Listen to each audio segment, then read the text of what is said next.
अखंड मंथन के सभी दर्शकों को नमस्कार। मैं हूं शेखर त्रिपाठी और आप देख रहे हैं हमारा YouTube चैनल अखंड मंथन। मित्रों, आप में से बहुत से ये दर्शकों की ऐसी आकांक्षा रही है कि हम भविष्य मालिका की भविष्यवाणियों को आपको प्राथमिकता से दिखाएं और इसी कारण हम भविष्य मालिका वेब सीरीज के 12वें सीजन का हम शुभारंभ कर चुके हैं। आज इसी के साथ हम आपको ये भी बताते चलें कि 10 नवंबर से हम आपके लिए लाने जा रहे हैं निःशुल्क ज्योतिषी समाधान का विशेष कार्यक्रम, वह भी बिना किसी दान, बिना किसी पेटीएम, गूगल पे नंबर, यूपीआई आईडी कोड और क्यूआर कोड के बिना। प्रिय दर्शकों, हमारा उद्देश्य मात्र इतना ही है कि आपके जीवन में यदि कोई कष्ट है तो उसे हम दूर कर पाए तो यह हमारा सौभाग्य होगा। दान, धन, पैसा, रुपया, ऐश्वर्य, नाम सब यहीं छूट जाता है और अगर कुछ साथ जाएगा तो वह है आपका निस्वार्थ प्रेम, आपका समर्पण, आपका अमूल्य योगदान जिसने हमें यहां तक पहुंचाया है। आज अखंड मंथन को आरंभ हुए 7 वर्ष से अधिक समय हो चुका है और आपका साथ दिन प्रतिदिन बढ़ता जा रहा है। दीपावली से 2 दिन पूर्व इस ज्योतिषी कार्यक्रम में हम आपको 2023 की और दीपावली से 2024 तक की भविष्यवाणी देंगे। 1 वर्ष का वर्षफल आपको प्रदान करेंगे व्यक्तिगत रूप से। आपको इसके लिए कमेंट सेक्शन में अपना जन्म स्थान, जन्म का समय और जन्म का दिनांक देना होगा और साथ में अपना ईमेल आईडी भी। बस इतना करें और पाएं हमारी तरफ से दीपावली के पर्व पर एक छोटा सा निःशुल्क उपहार।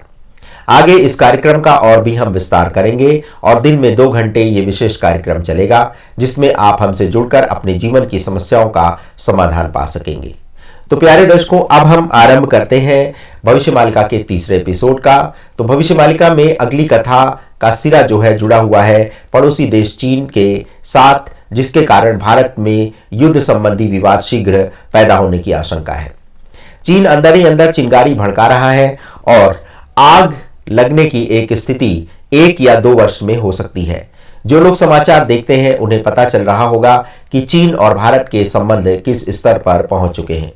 स्वयं भारत के विदेश मंत्री श्री एस जयशंकर ने सार्वजनिक तौर पर यह बयान दे डाला है कि भारत चीन अब तक के सबसे गंभीर एवं तनावपूर्ण दौर से गुजर रहे हैं। मित्रों, किसी भी विदेश मंत्री के ऐसे बयान को साधारण नहीं माना जाएगा और ना ही उसे सिर्फ एक बयान माना जाएगा, बल्कि ये एक प्रकार से भारत के लोगों के लिए एक बहुत बड़ी चेतावनी है कि अब तो हम संभल जाएंगे। किंतु जरा 600 वर्ष पीछे चलते हैं जब संसार के कितने ही देशों का नाम तक नहीं था। ऐसे में श्री जगन्नाथ जी के द्वारा इस भविष्यवाणी की रचना कैसे की गई, ये बात हमारे और आप दोनों के लिए आश्चर्यजनक है। तो भविष्य मालिका में लिखा है कि भारत और चीन का युद्ध विवाद उस समय शुरू होगा जब भारत युद्ध के मोर्चे पर 3 तरफ से घिरा होगा, अर्थात जब भारत पर 3 अन्य देश भी आक्रमण कर चुके होंगे। तो ऐसे समय में चीन भारत की कमजोर नब्ज पकड़कर या तो उन शत्रु देशों की सेना से मिलकर युद्ध करेगा या फिर स्वयं सामने न आकर पीठ में छुरा घोंपने का कार्य भी कर सकता है।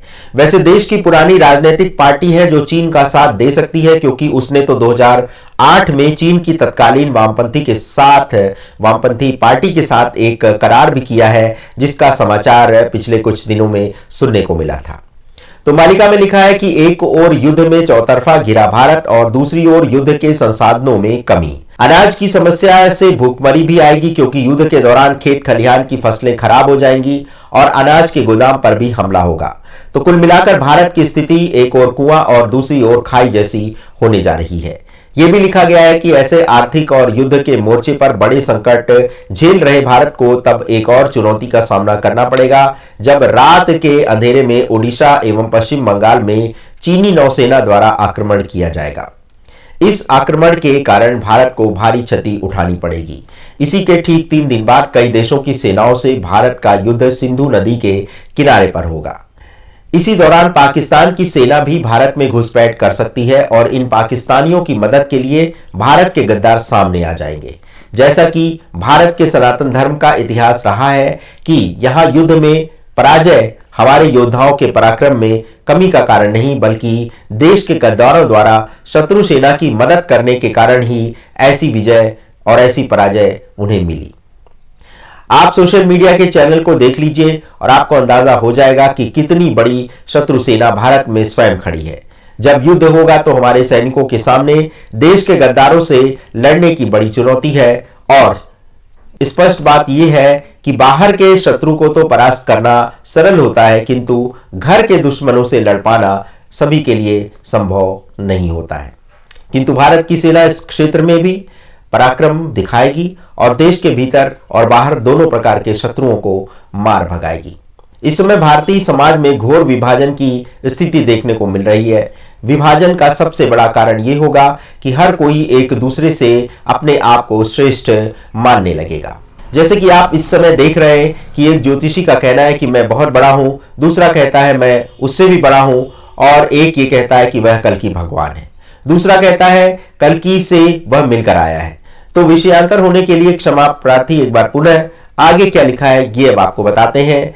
तो इसमें लिखा है कि उस समय समाज की कैसी स्थिति होगी, यह भी लिखा है पंचसखाओं ने। तो पंचसखाओं ने लिखा है कि किसी भी पुरुष की दृष्टि शुद्ध नहीं रह जाएगी, एक नारी दूसरी नारी का उत्पीड़न करेगी, सरकार को देश की स्थिति खराब होने के कारण जनता पर भारी टैक्स लगाना पड़ सकता है और इसी के कारण जनता त्राहिमाम कर उठेगी।